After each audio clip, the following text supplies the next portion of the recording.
अस्सलाम वालेकुम नाज़रीन, उम्मीद करती हूँ आप खैरियत से होंगे। इस वक्त आप मौजूद हैं मेरे चैनल महरीन पोएट्री 555 पर। तो जनाब, बचपन में हमारे उर्दू के सिलेबस में इनफैक्ट क्लास 2 में एक स्टोरी थी बेवकूफ़ आबाद की। उस वक्त मुझे उस स्टोरी की इतनी ख़ास समझ नहीं आई थी। मैं उसको एज ए स्टोरी पढ़ती थी, क्वेश्चन आंसर याद किए, पेपर हुए, टेस्ट हुए, गुजर गया वक्त। लेकिन आज जाके मुझे उसकी अच्छे से समझ आई।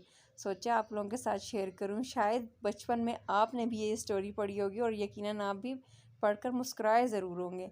लेकिन जब आप उसका कॉन्सेप्ट अब जाकर देखेंगे तो आपको पता चलेगा वो था क्या। तो आइए मैं आपके साथ वो स्टोरी आज शेयर करती हूँ, क्योंकि मुझे याद है वो स्टोरी कैसे थी। स्टार्ट कुछ यूँ होती है कि बहुत पहले का ज़िक्र है कि एक सल्तनत हुआ करती थी जिसका नाम पड़ गया था बेवकूफ़ाबाद।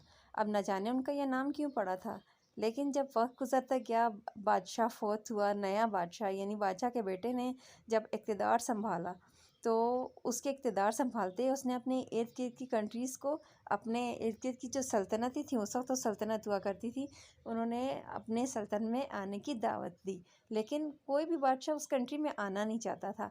आखिर उनकी करीबी एक छोटी सी रियासत के बादशाह ने सोचा, क्यों ना मैं एक कदम आगे बढ़ाऊं, मैं देखूं क्या वाकई ये लोग इतने बेवकूफ़ है जो इनका नाम ही बेवकूफ़ाबाद पड़ गया।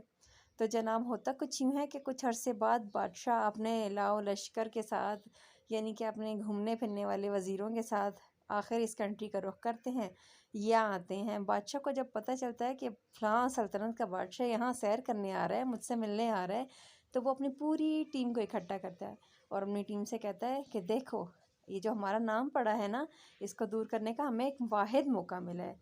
तो अब हम मिलकर अच्छे से काम करेंगे, उनको किसी भी उनको तकलीफ़ का सामना यहाँ पर ना हो, इससे बचने के लिए हम पहले से ही अच्छी सी हम तैयारी करेंगे और ये नाम हमने जो हम पर पड़ गया है ना बेवकूफ़ाबाद का, इसे हमने रिमूव करना है।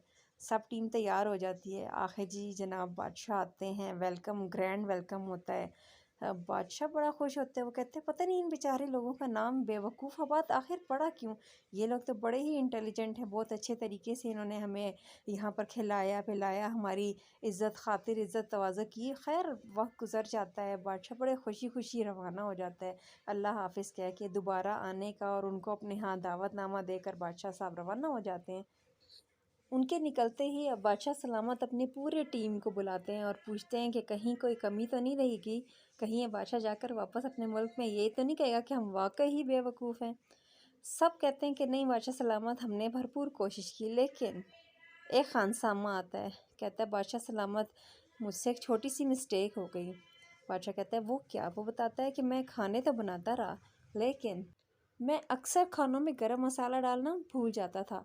ये सुना था तो बादशाह सलामत गुस्से में आ जाते हैं। वो सिपह सलार को बुलाते हैं, कहते हैं खानसामा और इनके वर्कर्स को साथ लो, अभी बादशाह से वो फ़लाँ मुल्क का बादशाह दूर नहीं गया होगा, उनको पकड़ो और उन्हें एक एक चम्मच गरम मसाले का अपने हाथों से खिला के आओ, कहीं वो ये ना समझे कि हम बेवकूफ़ हैं, हम तो खानों में गरम मसाला डालते ही नहीं हैं।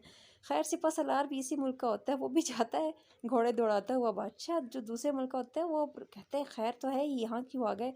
लेकिन जब वो देखता है कि वो सिपह सलार आते ही गरम मसाले के पैकेट निकालते हैं, सबको ज़बरदस्ती गरम मसाले खिला रहे होते हैं, वो बादशाह कहता है निकलो यहाँ से, ये तो वाकई ही बेवकूफ़ है। जनाब, वो स्टोरी थी तो बहुत फ़नी, हम बहुत हंसते थे, लेकिन अब समझ आती है कि आखिर वो बेवकूफ़ थे ही क्यों। कहीं थोड़े थोड़े पाकिस्तानी तो नहीं थे वो। खैर जो भी है, स्टोरी बहुत मज़े की थी। मैं आज भी अपने बच्चों को सुनाती हूँ तो मुझे बहुत अच्छी लगती है और उन्हें भी।